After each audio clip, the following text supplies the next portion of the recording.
The ground shook again as another explosion echoed through the underground bunker.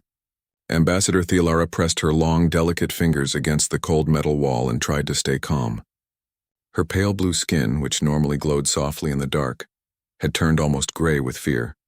Around her, other Zelani officials whispered prayers in their musical language. "The northern defense grid just went dark," reported Communications Officer Violin, his voice barely steady. The young male's antler-like crown drooped with exhaustion. He had been working for 3 straight days without rest. "The Krek ships are landing in the capital district." Thelara closed her large, dark eyes for a moment. The Krek's empire had been destroying Zelani worlds for 3 months now. 12 colonies were gone. Billions of peaceful beings had died. The insectoid invaders showed no mercy to anyone, not even children. "How long until they reach us?" she asked. "Maybe 6 hours, maybe less." The ambassador looked around the bunker at her people. The Zelani Confederation had never been warriors. They were farmers, artists, teachers, and healers. Their worlds were gardens where different species lived together in peace. They had no weapons that could stop the Krek's war machines. Their ships were built for exploration and trade, not fighting. "Send the message," Thelara said quietly. Violin's ears twitched with surprise. "Ambassador, we already sent distress calls to 17 different species. The Altarian Republic said they were too busy with internal matters. The Centauri Alliance offered to send medical supplies after the war was over." The others didn't even reply. "This time we send it to everyone," Thelara said, walking to the communication console. "Every known frequency, every corner of the galaxy. Someone out there must care about justice." She sat down in front of the recording device and smoothed her simple white robes. Her reflection in the dark screen showed a being who had aged 10 years and 10 weeks. The stress had dulled her natural glow and made her thin frame even more fragile-looking. "Record," she said. The red light blinked on. Thelara took a deep breath and began to speak in the common galactic language, her voice clear despite her fear. "This is Ambassador Thelara of the Zelani Confederation. We are a peaceful alliance of 17 species from the outer spiral. For 3 months, the Krek's empire has been destroying our worlds. They have killed billions of innocent beings. Our colonies of New Garden, Peaceful Harbor, and Crystal Falls are gone. Our homeworld of Verdania is under attack right now. We are not warriors. We have no great weapons or mighty fleets. All we have ever wanted is to grow our crops, raise our children, and live in peace with our neighbors. But the Kreks do not care about peace. They only want to kill and conquer. I am sending this message to any species that believes in protecting the innocent. We offer everything we have, our entire treasury of rare crystals, our databases of agricultural and medical knowledge, our most sacred artworks. Take it all, but please help us survive. We need honorable defenders. We need noble protectors who will stand between us and these monsters. Our children are hiding in caves and bunkers, too scared to sleep. Our elders remember stories of heroes from the old days. Please, if any such heroes still exist, come to Verdania. We will welcome you as our saviors." The recording stopped. Thelara stared at the device for a long moment, then looked up at Valen. "Send it on all frequencies. Keep sending it until—" She didn't finish the sentence. They both knew what would happen if no one came. The message shot out from Verdania's last working communication array. It traveled through hyperspace lanes and quantum relay stations, spreading across the galaxy like ripples in a pond. Most species that received it deleted the message without reading it. The Zelani were known to be weak and poor. Their worlds had no strategic value. Why risk war with the Krek's empire for people who couldn't even defend themselves? But the message kept traveling. It reached the edges of known space where most civilized species had never bothered to explore. In that dark region between spiral arms, where only the bravest or most foolish dared to venture, a human deep space reconnaissance ship picked up the transmission. Commander Sarah Chen sat in her command chair aboard the dreadnought Vindictive, reviewing the daily reports. Her ship was one of 12 vessels in the Terran Deep Space Reconnaissance Fleet, always moving, always watching for threats to Earth. Humans had learned long ago that the best defense was knowing what was coming before it arrived. "Commander," called Lieutenant Torres from the communication station. "We're picking up a distress signal, universal emergency frequency. Put it through." The ambassador's voice filled the bridge, speaking of destroyed worlds and murdered children. Chen watched her crew's faces as they listened. She saw the same expression on every human face, the cold, focused look that meant someone was about to have a very bad day. Sir, said Chief Engineer Rodriguez after the message ended. That's 47 light years from here. 3 days at maximum jump. Chen was quiet for a moment. She thought about the Terran Defense Command's standing orders. Human ships were supposed to avoid getting involved in alien conflicts. Earth was still a small player in galactic politics. They were supposed to watch and report, not act. But Chen also thought about her own childhood on Luna Colony, where her grandmother had told her stories about the old days on Earth. Stories about people who stood up to bullies even when it was dangerous. Stories about humans who couldn't walk away when innocents were being hurt. Lieutenant Torres, get me Admiral Hassan on the command frequency. Yes, sir. Admiral Victoria Hassan appeared on the main screen a few minutes later. The head of the Deep Space Fleet looked like she had been carved from granite and given a uniform. Her gray hair was pulled back in a tight bun and her dark eyes missed nothing. Commander Chen, what's your status? We've received a distress signal from something called the Zilani Confederation. They're being wiped out by a species called the Krex Empire. They're asking for help. Hassan was quiet for 10 seconds. Chen knew the Admiral was thinking about politics, about orders, about the risk to human lives. But she also knew Hassan had been born in the ruins of old Detroit, where people understood that sometimes you had to fight or watch everything you cared about die. Send me everything you have on both species, Hassan said finally. All ships are to maintain current positions until further orders. Understood, sir. The connection ended. Chen looked around her bridge at 37 of the most dangerous humans in space. Her crew had trained for years to fight in the dark between stars, where a single mistake could kill everyone aboard. They were volunteers from every nation on Earth, united by one simple belief. Humanity survived because humans protected each other, sir, said Rodriguez quietly. The Zilani message mentioned children hiding in bunkers. I heard. Orders, sir? Commander Chen stared at the tactical display showing the location of Verdania. Somewhere out there, peaceful beings who had never hurt anyone were about to die because they couldn't fight back. The civilized galaxy had decided their lives weren't worth the risk, but humans weren't civilized. They were survivors from a world where everything tried to kill them. They were the descendants of hunters who had chased prey across continents and refused to give up. They were predators who had learned to protect instead of consume. Prepare the ship for combat operations, Chen ordered, and send a message to the other fleet commanders. Tell them we might have found some work. 3 days after the desperate message went out, the Krex Empire began their final attack on Verdania. The morning sky filled with shadows as hundreds of bioships descended through the clouds. Each vessel was alive, grown rather than built, with thick armor that could heal itself and weapons that fed on the life energy of their targets. Hive General Skrix stood in the nerve center of his flagship, a massive creature that had once been a space whale before Krex science turned it into a weapon. The general was 7 feet tall with 6 arms and chitinous armor that gleamed black in the dim light.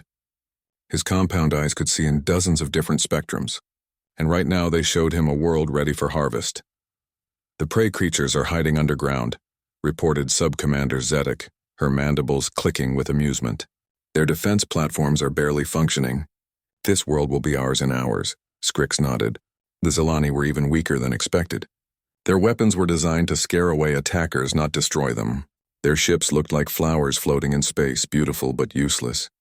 It would almost be a shame to kill them all, but the Krex Empire needed living space, and soft species like these were obstacles to expansion. Begin the landing, Skrix ordered.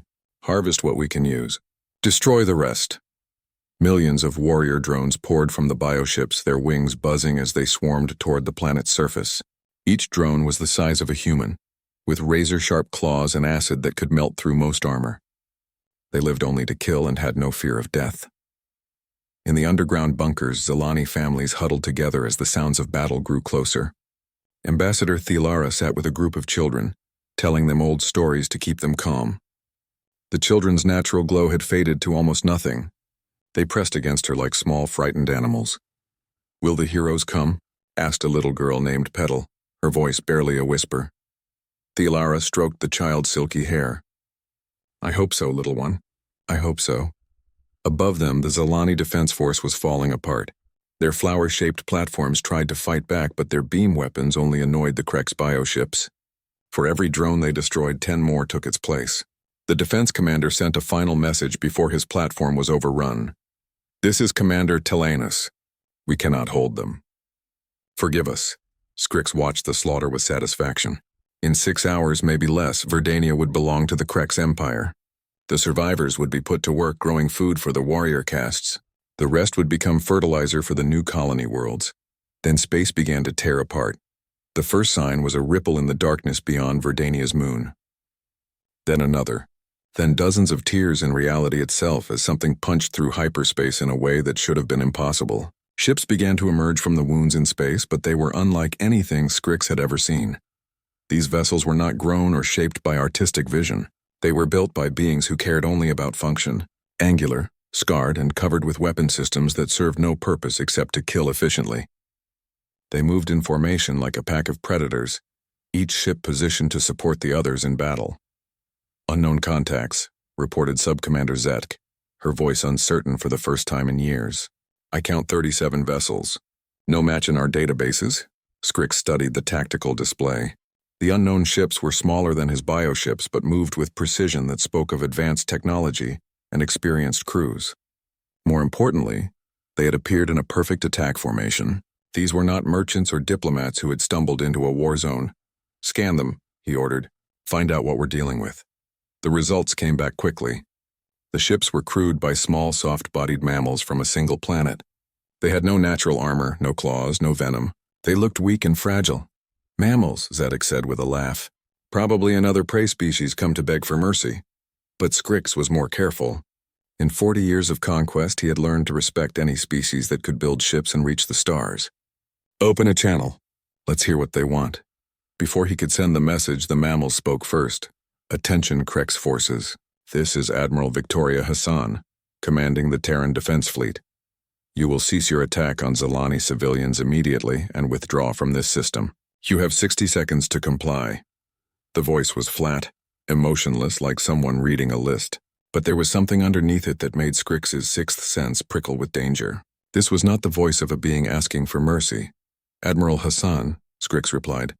I am Hive General Scrix of the Krex Empire. These mammals belong to us now. Leave this system or share their fate. 50 seconds. Scrix felt his temper rise. These soft creatures dared to threaten the Krex Empire. Subcommander Zedek, show them the power of the Hive. Destroy the lead ship. 3 bioships turned toward the human fleet and opened fire. Streams of acid and bioplasma shot across space, enough firepower to melt a small moon. The weapons hit the human admiral's ship and did nothing. The energy shields around the human vessel absorbed the attack without even flickering. Worse, the ship didn't try to run or dodge. It just sat there like a predator that had decided its prey. Wasn't worth the effort.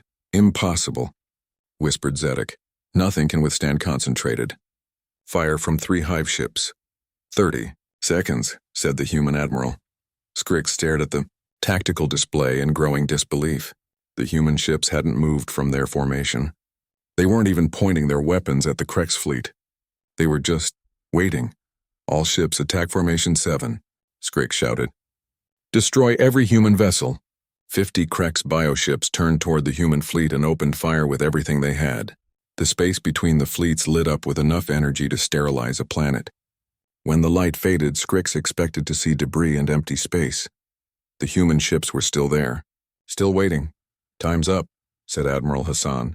What happened next lasted exactly 47 seconds. The human ships moved like nothing Scrix had ever seen. Not like vessels in space, but like living things hunting in pack formation.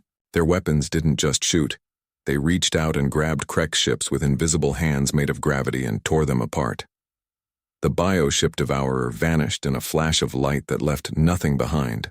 The blood drinker tried to regenerate its damaged sections, only to discover that human weapons didn't just destroy, they prevented healing. The nest mother broke in half when something hit it at a speed that physics said should be impossible. In 47 seconds, 3 bioships the size of cities became expanding clouds of organic debris. The rest of the Krex fleet found themselves surrounded by human vessels that had somehow moved faster than sensor could track. This is Admiral Hassan to all Krex ships, the human voice came again, still calm, still emotionless.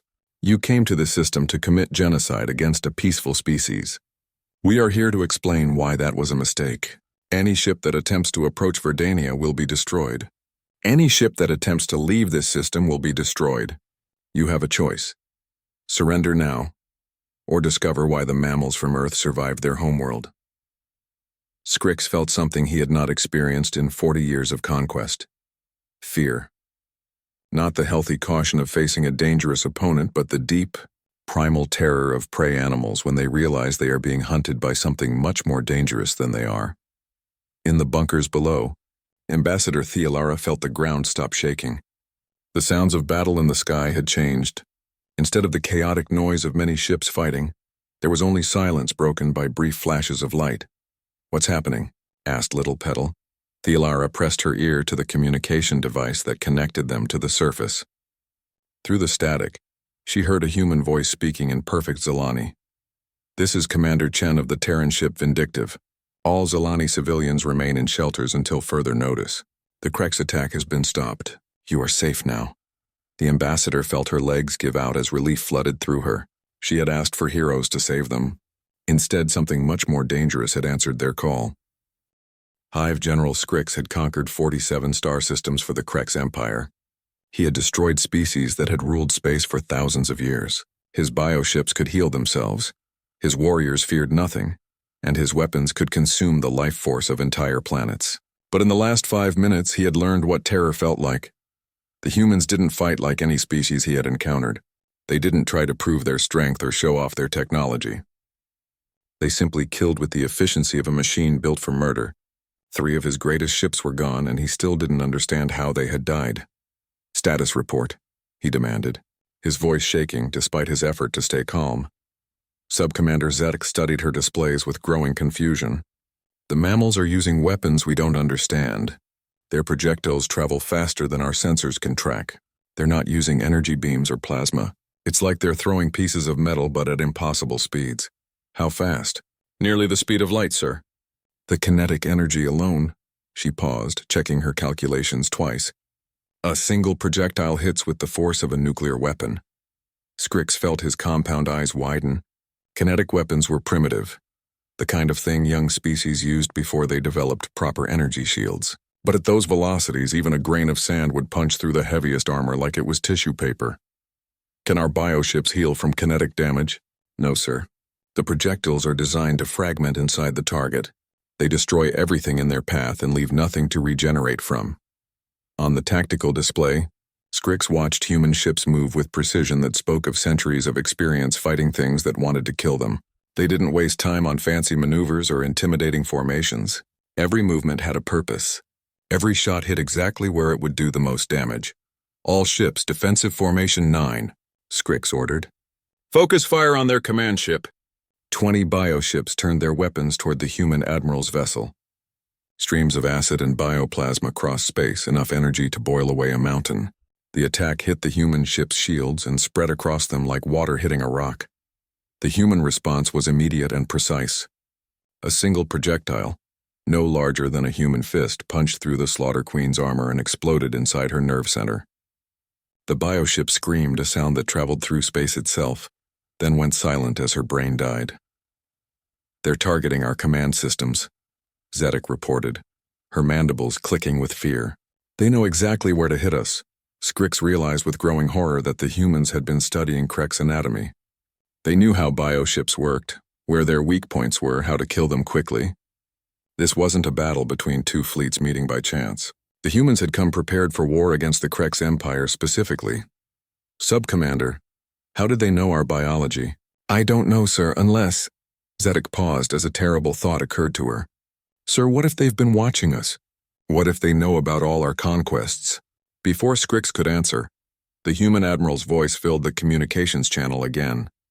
This time she wasn't speaking to the Krex fleet. She was broadcasting on the Krex Empire's own military frequencies, speaking directly to their high command. "This is Admiral Victoria Hassan of the Terran Defense Fleet.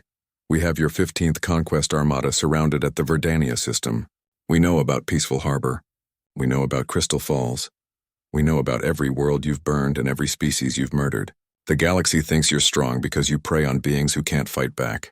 Today you learn what happens when you face predators." Scrix felt ice in his blood. The humans knew everything. Every world the Empire had conquered. Every species they had wiped out. They had been watching and waiting, building their strength while the Krex thought themselves unopposed. "Sir, Zedek whispered. Admiral Hassan is broadcasting our position to the entire galaxy. Everyone will know we were defeated here. We haven't been defeated yet, Scrix snarled. But even he didn't believe it. The human fleet began to move again, and Scrix realized they weren't just trying to destroy his ships. They were hurting them, pushing the Krex formation into a tighter and tighter group. It was the behavior of pack hunters cutting off their prey's escape routes. All ships scatter formation, Scrix ordered. Make for the hyperspace jump points. But it was too late. Human ships had already positioned themselves at every escape route from the system. The Krex fleet was trapped in a cage made of mathematics and murder. What followed was not a battle, but a demonstration of applied violence. Human weapons didn't just destroy Krex ships, they prevented them from healing. Human tactics didn't just defeat enemies, they broke their will to fight. When bioships tried to merge together for mutual protection, human projectiles punched through the combined mass and killed all of them at once. The Hive Tyrant attempted to ram a human destroyer, using its massive bulk as a weapon.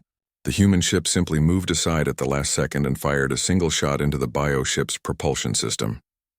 Without the ability to maneuver, the Hive Tyrant drifted helplessly until human boarding parties cut their way inside. Sir, reported Zedek, her voice barely steady, we've lost 60% of the fleet. The humans aren't just killing our ships, they're capturing them. They're taking prisoners. Scrix understood what that meant.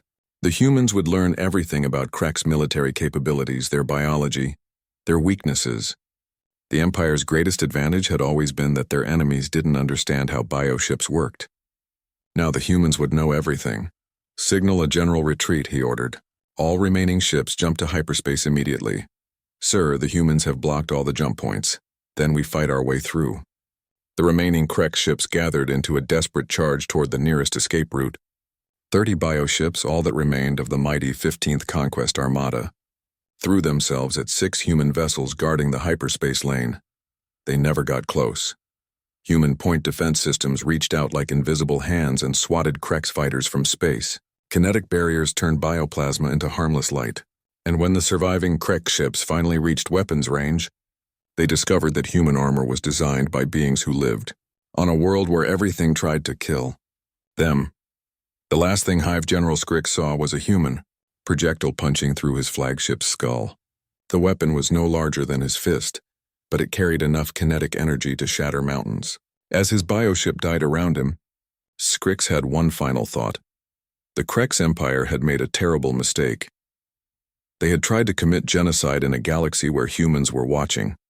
In her command center aboard the Retribution, Admiral Hassan watched the last Krex ship go silent. Around her, human officers worked at their stations with calm efficiency, processing the aftermath of the most one-sided battle in galactic history. Casualty report, she ordered. 0 KIA, sir, reported her tactical officer. Minor damage to 3 ships. All repairs completed. Hassan nodded. Her fleet had just destroyed one of the largest military formations in known space, and they hadn't lost a single person. It wasn't because humans were naturally better warriors than other species. It was because they came from a world where failure meant extinction. And they had learned to fight accordingly. Communications. Open a channel to Krex High Command. Channel open, sir. Admiral Hassan's voice carried across space to the heart of the Krex Empire, where insectoid generals had spent centuries planning the conquest of the galaxy. Her message was simple and direct. This is Admiral Victoria Hassan of the Terran Defense Fleet. Your 15th Conquest Armada has been destroyed. No survivors will be returned to you because genocide is a crime that demands justice, not exchange. We have documented every world you have burned, every species you have murdered, every child you have killed. The galaxy's prey animals now have protectors. We suggest you consider the implications carefully. The channel closed. In the silence that followed, Hassan turned to her senior staff. Men and women who had volunteered to serve far from Earth, protecting beings they had never met from dangers they could barely imagine. Set course for the Krex home systems, she ordered. It's time they learned what humans do to bullies. The morning after the battle, Ambassador Thielara stood at the entrance to the underground bunker and stared at the sky. The Krex bioships were gone, replaced by strange angular vessels that looked like they had been built to fight wars against the universe itself. Human ships floating in orbit like mechanical predators guarding their territory. It's safe to come out, said a voice behind her in perfect Zilani. Thelara turned to see a human female in a dark blue uniform walking down the tunnel. The woman was shorter than most Zilani, with skin darker than tree bark and eyes that seemed to see everything at once. "I am Commander Sarah Chen," the human said, stopping at what she probably thought was a respectful distance. To Thelara, it felt like a predator trying not to scare its prey. "Admiral Hassan sent me to coordinate relief operations with your government." Thelara tried to find her diplomatic voice, but the words came out as a whisper. You saved us." "We did our job," Chen replied simply. "But right now our job is making sure your people have food, medical care, and safe places to live. Your cities took a lot of damage." Around them, other Zilani began emerging from the bunkers. Children pressed against their parents' sides, staring at the human with wide, frightened eyes. The adults whispered prayers and thanksgiving, but kept their distance. Commander Chen noticed their behavior and looked uncomfortable. "Ambassador, is there something wrong? Your people seem afraid of us." Thelara didn't know how to explain that her species had evolved to fear predators, and humans radiated danger like heat from a fire. Everything about them was built for hunting and killing. Their forward-facing eyes tracked movement with frightening intensity. Their bodies were designed for endurance and violence. Even their scent carried traces of chemicals that Zilani instincts recognized as deadly. "We are grateful," Thelara said carefully.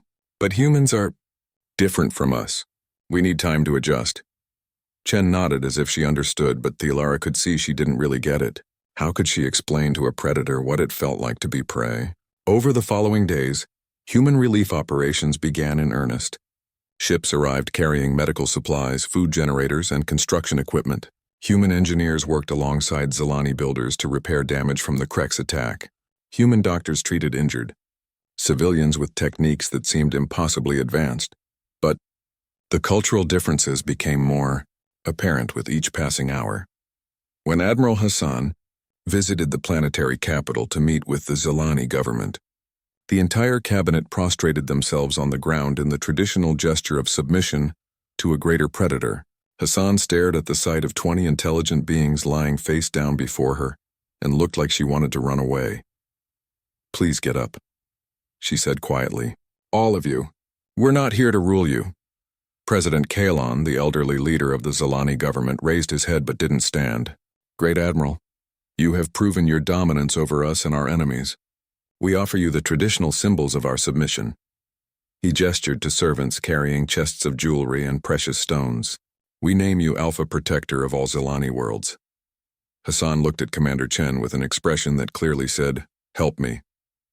Chen stepped forward and spoke gently to the Zilani president. "Sir, humans don't have alpha behaviors the way your species does. Admiral Hassan is here as a military officer, not a ruler. We'd prefer if you treated us as allies, not overlords." President Kalon finally stood, but his confusion was obvious. "But you defeated the Krek's empire. You are clearly the dominant species. How can we not submit to your authority?" "Because that's not how humans work," Hassan said. "We fight to protect people, not to rule them. Your worlds belong to you. We're just here to make sure you stay safe." The conversation continued for hours, with human officers trying to explain concepts like voluntary cooperation and mutual respect to beings whose entire evolutionary history had taught them that the strong ruled the weak. It was like trying to teach fish about flight. The medical exchanges were even more disturbing. Dr. Sarah Kim, the fleet's chief medical officer, had set up a temporary hospital to treat injured Zilani. When she tried to examine Ambassador Thelara for stress-related injuries, the results left her shaken. "Commander," Dr. Kim reported to Chen later that day, "there's something you need to know about Zilani biology. They don't have adrenaline, or anything like it." "What do you mean?" "I mean they have no fight-or-flight response. When faced with danger, their bodies just shut down. They don't run, they don't fight back, they just accept death. It's like their entire species evolved to be prey animals." Chen was quiet for a moment. "Is that why they seem so afraid of us?" "It's worse than fear, Commander. I showed one of their doctors a scan of your brain activity. The level of pattern recognition, threat assessment, and violence potential terrified him. From their perspective, every human is a walking weapon." That evening, Chen found Ambassador Thelara in the temporary government center, staring out at the human ships in orbit. The Zilani woman looked exhausted, her natural glow faded to almost nothing. "Ambassador, can we talk?" Thelara turned, and Chen saw something in her expression that made her heart ache. It was gratitude mixed with terror, like a child thanking the monster that had saved her from an even worse monster. "Of course, Commander, though I should warn you, many of my people are having nightmares about your species." "What kind of nightmares?" "They dream that you decide we're not worth protecting anymore. That you'll hunt us the way you hunted the Kreks." Thelara's voice was barely audible. "Dr. Amalthi studied your medical files. She said humans are predators designed to hunt other predators. We don't understand how beings like you can choose to protect rather than consume." Chen sat down carefully, making sure her movements were slow and non-threatening. "Ambassador, do you know what Earth is like?" "A death world. A planet where everything tries to kill everything else." "That's right. But do you know what the most dangerous predator on Earth was before humans evolved?" Thelara shook her head. "Other humans. Our own species. For millions of years, the biggest threat to any human was another human from a different tribe. We learned to cooperate not because we're naturally peaceful, but because working together was the only way to survive against other humans who were working together." "I don't understand." Chen smiled, but even her attempt to look friendly showed too many teeth for Zilani comfort. "We learned to be pack hunters, Ambassador. Humans who protect their pack survive. Humans who betray their pack die. Over millions of years, that behavior became part of who we are. We don't protect you because we're naturally good. We protect you because you're part of our pack now." Thelara was quiet for a long time. "But what if you decide we're not worth protecting? What if we become a burden?" "Then you don't understand humans very well," Chen said. "On Earth we have a saying, 'No one left behind.' It means that once someone is part of your pack, you don't abandon them. Ever. Even if it costs you everything. Even if we can't fight beside you. Even if all we can do is hide and be afraid." Chen looked out at the stars where human ships patrolled the edges of Zilani space, watching for threats that might never come. "Ambassador, do you have children?" "Yes, a daughter named Springflower." "When she was small and something scared her, did you abandon her because she couldn't protect herself?" "Of course not. I held her until she felt safe. That's what we're doing," Chen said simply. "We're holding your entire species until you feel safe, and if that takes forever, then that's how long we'll stay." As the weeks passed, the relationship between humans and Zilani remained complicated. The humans tried to be less intimidating, but they couldn't change their fundamental nature. They were predators from a death world, built for violence and shaped by millions of years of warfare against their own kind.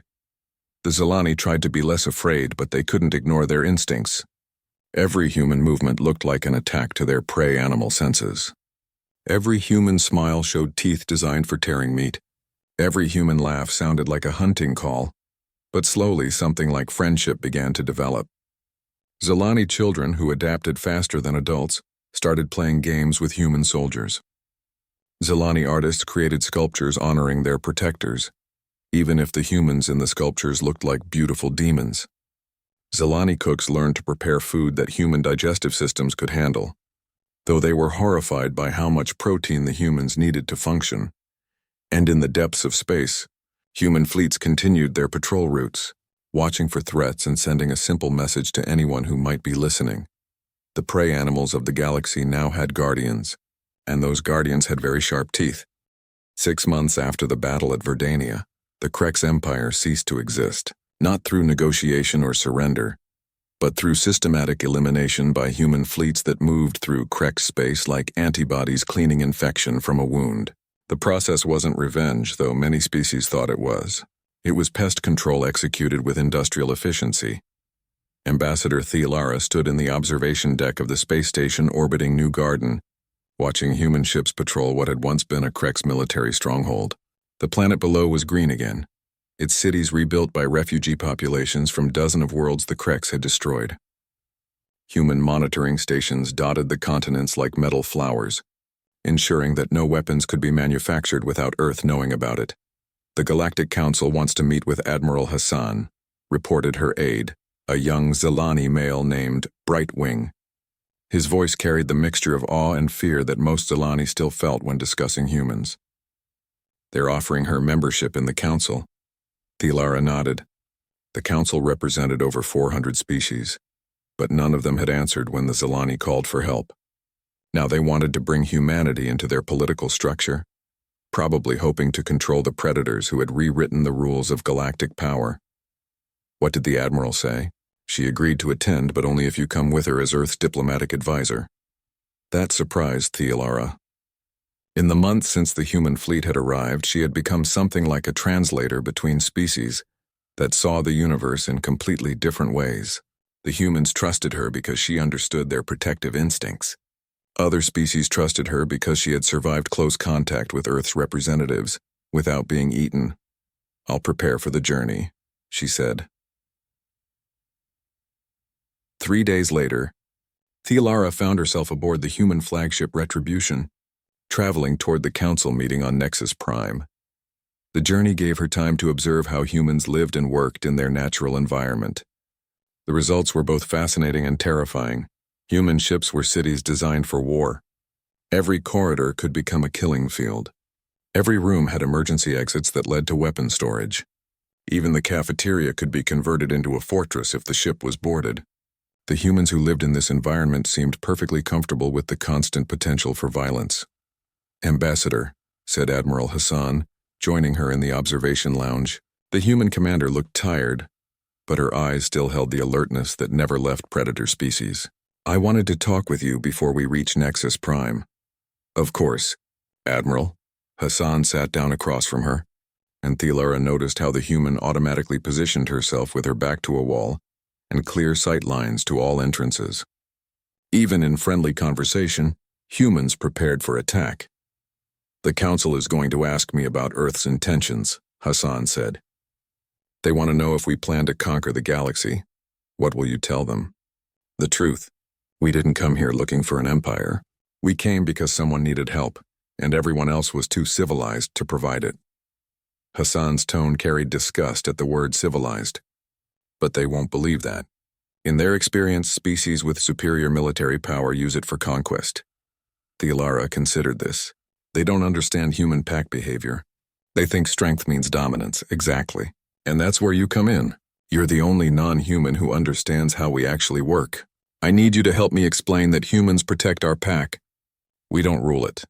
The meeting took place in the Great Assembly Hall on Nexus Prime, a massive structure that could hold representatives from 400 different species. Thealara had been here before years ago, when the Zelani had begged for protection from the Krex Empire. Then the hall had been mostly empty, with only a few dozen species bothering to attend. Now, every seat was filled. Admiral Hassan walked into the chamber wearing her dress uniform, a simple design that somehow made her look even more dangerous than her combat gear. The assembled delegates fell silent as she took her place at the speaker's podium. 400 species, some of the most advanced civilizations in the galaxy, watched nervously as a single human prepared to address them. "I am Admiral Victoria Hassan, commanding the Terran Defense Fleet," she began, her voice carrying clearly through the vast space. "I understand you have questions about Earth's intentions in this galaxy."